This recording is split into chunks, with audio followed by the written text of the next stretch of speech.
ಶ್ರೀ ಗುರುಭ್ಯೋ ನಮಃ. ಫ್ರೆಂಡ್ಸ್, ಎಲ್ಲರಿಗೂ ನಮಸ್ಕಾರ. ಹಣದ ಕೊರತೆ, ಅನಾರೋಗ್ಯ ತೊಂದರೆ, ಉದ್ಯೋಗದ ಅಸ್ಥಿರತೆ, ವ್ಯಾಪಾರ ನಷ್ಟ, ಸಾಲಬಾಧೆ, ಈ ಎಲ್ಲ ಸಮಸ್ಯೆಗಳ ನಡುವೆ ಬದುಕ್ತಾ ಇರುವ ಎಲ್ಲರಿಗಾಗಿ ಹೊಸದಾಗಿ ಪರಿಚಯ ಮಾಡ್ತಾ ಇರುವ ಅಷ್ಟ ಧನಲಕ್ಷ್ಮಿ ಇನ್ವೋಷನ್ ಎಂಬ ಮ್ಯಾನಿಫೆಸ್ಟೇಷನ್ ವಿಧಾನ ಸುಲಭವಾಗಿ ಮಾಡಬಹುದಾದ ಅದ್ಭುತ ಪರಿಹಾರ. ನಾನು ಯಾವಾಗಲೂ ಹೇಳುವಂತೆ ನಿಮ್ಮ ಜಾತಕದಲ್ಲಿ ನಡೆಯುತ್ತಿರುವ ಕರ್ಮದ ಪರಿಣಾಮಗಳು, ಸಾಲದ ಪರಿಣಾಮಗಳು, ವಾಸ್ತು ದೋಷಗಳು, ನ್ಯೂಮರಾಲಜಿ ಸಮಸ್ಯೆಗಳು ಈ ಎಲ್ಲವೂ ವ್ಯಕ್ತಿಗತವಾಗಿರುತ್ತೆ. ಆದರೂ ನಾನು ಹೇಳಲಿರುವ 8 ಶುಕ್ರವಾರಗಳ ಸಹಜ ಕ್ರಮವನ್ನು ಮಾಡಿದರೆ ಬ್ರಹ್ಮಾಂಡ ಶಕ್ತಿ ನಿಮ್ಮ ಮನೆಯ ಮೇಲೆ ಕೃಪೆಯನ್ನ ಸುರಿಸ್ತಾರೆ. ಇಲ್ಲಿಯವರೆಗೆ ಲಕ್ಷ್ಮೀದೇವಿ ನಮ್ಮ ಮನೆಯಲ್ಲಿ ನೆಲೆಸಿರುವಂತೆ ಅನುಭವಿಸಿದ ಅನೇಕರು ಇದನ್ನ ಅನುಭವದಿಂದ ಹೇಳಿದ್ದಾರೆ. ಅಹಂ ಬ್ರಹ್ಮಾಸ್ಮಿ ಎಂಬ ಒಂದು ತತ್ವವನ್ನು ಅನುಸರಿಸುವ ಸಾಧಕರು ಈ ವಿಧಾನವನ್ನು ಅನುಸರಿಸಿ ಅನೇಕ ಫಲಗಳನ್ನು ಕಂಡಿದ್ದಾರೆ. ಇಂದು ಈ ವಿಡಿಯೋದಲ್ಲಿ ದೀರ್ಘಕಾಲದಿಂದ ಗೂಢವಾಗಿದ್ದ ಈ ದೈವ ಜ್ಞಾನವನ್ನ ತೆರೆದಿಡ್ತಾ ಇದ್ದೇವೆ. ಕೊನೆಯವರೆಗೂ ಗಮನದಿಂದ ಕೇಳಿ.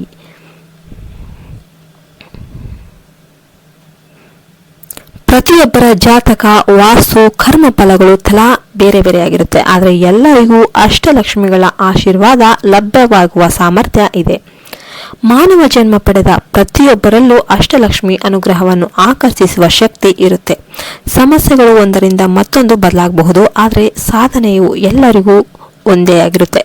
ಇದನ್ನು ಯಾರು ಬೇಕಾದರೂ ಮಾಡಬಹುದು. ಪುರುಷರು, ಮಹಿಳೆಯರು, ಮಕ್ಕಳು ಎಲ್ಲರೂ ಮಾಡಬಹುದು. ಇದರ ನಿಯಮಗಳು ಮತ್ತು ಕ್ರಮಗಳು ಹೀಗಿವೆ. ಒಂದನೇದಾಗಿ ಶುಕ್ರವಾರನೇ ಈ ಪೂಜೆ ಮಾಡಬೇಕು.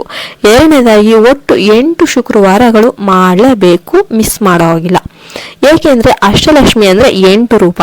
ಮೂರನೇದಾಗಿ ಸಮಯ ಬೆಳಿಗ್ಗೆ 4ರಿಂದ 6 ನಡುವೆ ಮಾಡಬೇಕು, ಅಥವಾ ಸಂಜೆ 6 ಗಂಟೆಯಿಂದ 8 ಗಂಟೆ 8:30 ಮಾಡಬೇಕು. ಮತ್ತು ಸ್ನಾನ ಪೂಜೆ ಮಾಡಬೇಕು. ಆದರೆ ಸ್ನಾನ ಬೆಳಿಗ್ಗೆ ಮಾಡಿದರೆ ಸಾಯಂಕಾಲ ಏನು ಬೇಕಾಗಿಲ್ಲ. ಮೊದಲಿಗೆ ಸ್ನಾನ ಮಾಡಿ ದೇಹ ಶುದ್ಧವಾಗಿರಲಿ. ಆರೋಗ್ಯದ ಕಡೆಯಿಂದ ಕೂಡ ಕೂದಲು ತೊಳೆಯೋದಕ್ಕೆ ಯಾವುದೇ ಕಾರಣಕ್ಕೂ ಮರಿಬಾರದು. ಅಂದರೆ ನೀವು ತಲೆ ಸ್ನಾನ ಮಾಡಿನೇ ಪೂಜೆನ ಮಾಡಬೇಕು. ಹಳದಿ ಅಥವಾ ಕೆಂಪು ಬಣ್ಣದ ಬಟ್ಟೆಯನ್ನು ಧರಿಸಬೇಕು. ಮನೆ ಹಿಂದಿನ ದಿನ ರಾಕ್ ಸಾಲ್ಟ್ ಬಳಸಿ ಚೆನ್ನಾಗಿ ಸ್ವಚ್ಛ ಮಾಡಿರಬೇಕು. ಈ ದಪ್ಪನ ಉಪ್ಪೇನು ಬರುತ್ತಾ ಅದನ್ನ ಹಾಕಿ ಮನೆಯನ್ನು ಕ್ಲೀನ್ ಮಾಡಿರಬೇಕು. ಬೆಳಿಗ್ಗೆ ಸಿದ್ಧರಾದ ನಂತರ ಪೂಜಾ ಮಂದಿರದಲ್ಲಿ ಇರುವ ಲಕ್ಷ್ಮೀ ಮೂರ್ತಿ ಅಥವಾ ಚಿತ್ರವನ್ನ ಮಧ್ಯದಲ್ಲಿ ಇಟ್ಟು ಅದರ ಸುತ್ತ 8 ತುಪ್ಪದ ದೀಪಗಳನ್ನು ಲೋಟಸ್ ಆಕಾರದಲ್ಲಿ ಏರ್ಪಡಿಸಬೇಕು. ಸಾಧ್ಯವಾದರೆ ಹಿತ್ತಲ ದೀಪಗಳು ಉತ್ತಮ, ಇಲ್ದಿದ್ರೆ ಮಣ್ಣಿನ ದೀಪವು ಸಾಕು. ಪ್ರತಿಯೊಂದು ದೀಪವನ್ನ 2 ಬತ್ತಿಗಳನ್ನು ಹಚ್ಚಿರಬೇಕು ಮತ್ತು ಅದು ಘೀ ದೀಪನೇ ಆಗಿರಬೇಕು. ಮತ್ತು ದೀಪ ಹಚ್ಚುವಾಗ ಒಂದೊಂದು ಸಾರಿ ಲಕ್ಷ್ಮೀ ದೇವಿಯ ಮಂತ್ರವನ್ನ ಜಪ ಮಾಡಬೇಕು. ಒಂದನೇದಾಗಿ ಓಂ ಶ್ರೀ ಆದಿಲಕ್ಷ್ಮಾಯ ನಮಃ, ಓಂ ಶ್ರೀ ಧನಲಕ್ಷ್ಮಾಯ ನಮಃ, ಓಂ ಶ್ರೀ ಧಾನ್ಯಲಕ್ಷ್ಮಾಯ ನಮಃ, ಓಂ ಶ್ರೀ ಸಂತಾನ ಲಕ್ಷ್ಮಾಯ ನಮಃ, ಓಂ ಶ್ರೀಂ ವಿಜಯಲಕ್ಷ್ಮಾಯ ನಮಃ, ಓಂ ಶ್ರೀಂ ವೈದ್ಯಲಕ್ಷ್ಮಾಯ ನಮಃ, ಓಂ ಶ್ರೀಂ ಧೈರ್ಯಲಕ್ಷ್ಮಾಯ ನಮಃ, ಓಂ ಶ್ರೀಂ ವೀರಲಕ್ಷ್ಮಿಯಾಯ ನಮಃ.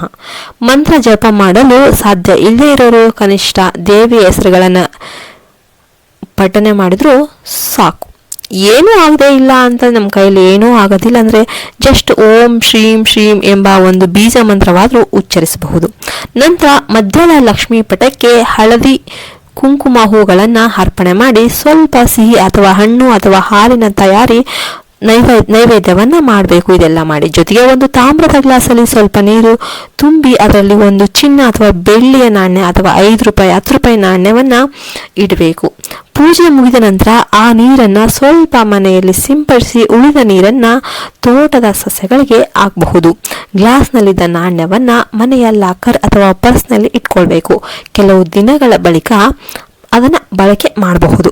ಇದನ್ನೆಲ್ಲ ಸೇಮ್ ಇದೇ ಥರನೇ 8 ಶುಕ್ರವಾರಗಳ ಕಾಲ ಮಾಡಬೇಕು. ಮಹಿಳೆಯರಿಗೆ ಒಂದು ಪೀರಿಯಡ್ಸ್ ಏನು ಬರುತ್ತೆ ಆ ಟೈಮಲ್ಲಿ ಒಂದೇ ವಾರ ತಪ್ಪಿದ್ರೂ ಏನು ಪರವಾಗಿಲ್ಲ, ಅದನ್ನು ಮತ್ತೆ ಕಂಟಿನ್ಯೂ ಮಾಡಬಹುದು. ಮುಖ್ಯದ್ದು ನಿಮ್ಮ ಇಲ್ಲಿ ಏನು ಅಂದರೆ ನಂಬಿಕೆ ಮತ್ತು ಉದ್ದೇಶ ಇಂಪಾರ್ಟೆಂಟ್ ಆಗಿರುತ್ತೆ. ಪ್ರತಿ ದೀಪದಲ್ಲೂ ಒಂದು ಲವಂಗ ಹಾಕಿದರೆ ಇನ್ನೂ ಉತ್ತಮವಾಗಿರುತ್ತೆ.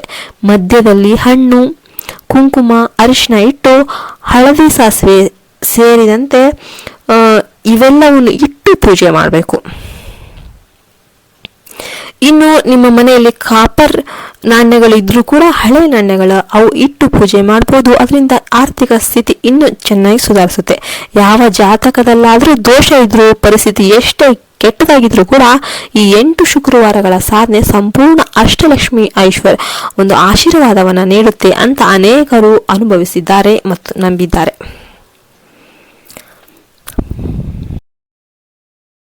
ಇವತ್ತಿನ ಈ ವಿಡಿಯೋ ಇಷ್ಟ ಆಯಿತು ಅಂತಂದ್ರೆ ದಯವಿಟ್ಟು